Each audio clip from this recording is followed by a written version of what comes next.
Kenapa sih harus ada nabi-nabi di dunia ini? Kenapa Tuhan nggak langsung aja install wahyunya ke diri kita masing-masing saat kita lahir? Kenapa harus lewat perantara nabi-nabi?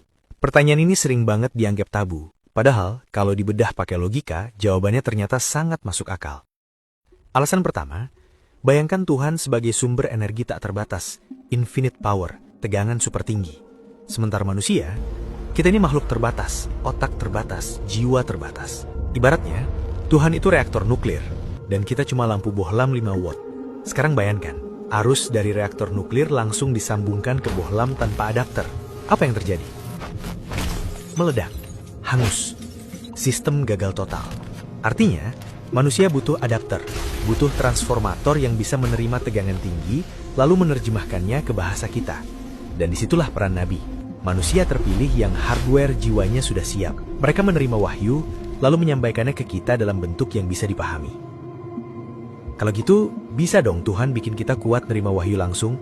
Bisa, tapi coba bayangkan, Tuhan membisikkan wahyu ke 8 miliar manusia secara personal. Apa yang terjadi? Chaos, kekacauan total. Semua orang akan memiliki tafsir yang berbeda-beda sesuai dengan hatinya masing-masing. Nggak netral, dan semua orang akan merasa paling benar. Karena itu Tuhan memilih satu orang, diverifikasi dengan mukjizat, lalu orang ini jadi standar objektif. Kalau kita ragu, kita cek ke dia, bukan cek ke perasaan masing-masing. Terus, dari mana kita tahu kalau itu beneran nabi yang diutus sama Tuhan? Gimana cara kita bedainnya?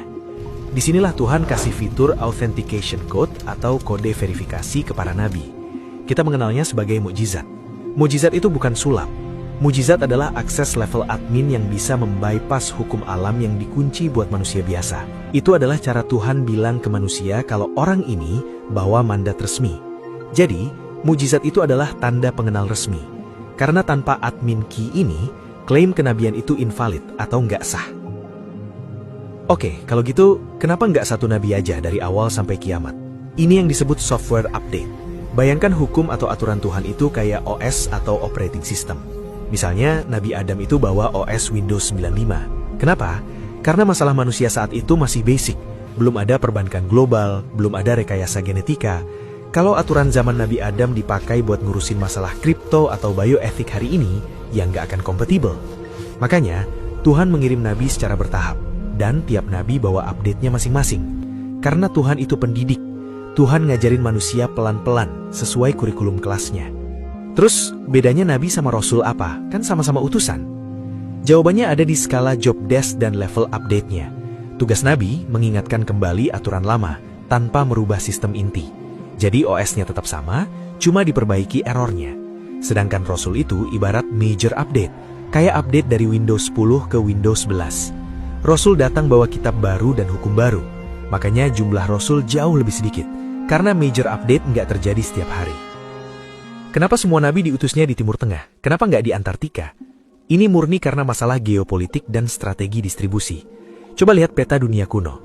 Timur Tengah itu satu-satunya wilayah daratan yang menghubungkan 3 benua sekaligus, yaitu Asia, Afrika, dan Eropa. Timur Tengah adalah ruang tamu dunia, atau hub servernya peradaban. Karena jalur sutra lewat situ, pedagang dari China, India, Romawi, Mesir, semua meet up di situ. Jadi Tuhan taruh pemancarnya atau nabi di tengah keramaian itu.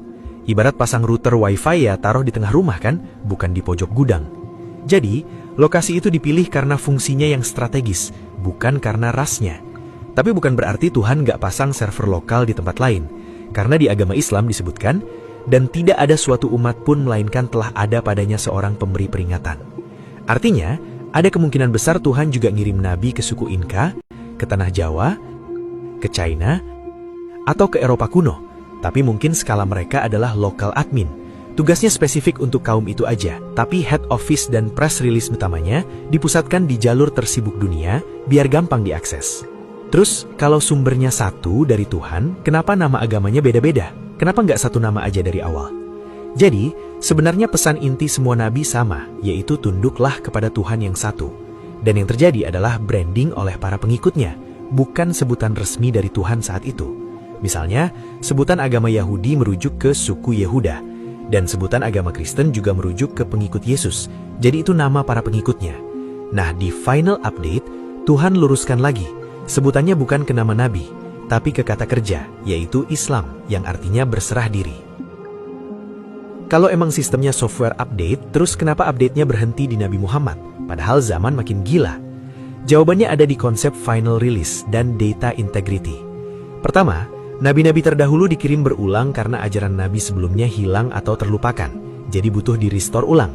Tapi di era nabi terakhir, wahyu yang turun bukan hanya ditulis, tapi juga dihafal secara masif. Al-Quran dijaga dengan sistem blockchain manual, dihafal miliaran orang dengan persis sama.